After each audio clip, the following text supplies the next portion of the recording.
Hi guys, welcome to Levitas Lab Crypto Hub. So in today's video, I'll be showing you how to confirm that your Tapswap is connected in your Phantom wallet after doing the tax in Tapswap. So let's check our Phantom wallet to know if it was actually connected after we've done the tax. So what you do first is to open your Phantom wallet.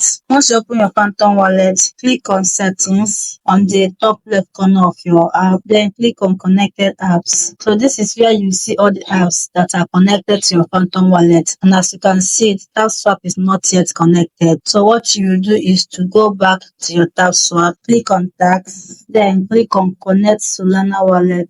You will see that the mission is completed where you did the tax, but you want to be sure that it was connected successfully so you can get your tokens, assuming they will still distribute to the Phantom wallet. So click on open.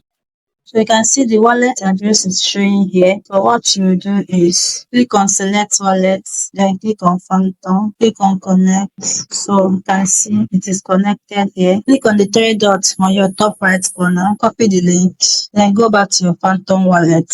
Click on this browser icon below, then paste the link on the search bar. So click on select wallet, click on Phantom, click on connect. So as you can see, it has been connected. So to be sure, let's go back to the settings again. So click on settings, click on connected apps. As you can see, the Tapswap has been connected successfully. That is how you connect your Phantom wallet to your Tapswap successfully. So thank you for watching. Remember to click on the subscription button below and subscribe so you can get more videos like this. Thank you and have a nice day.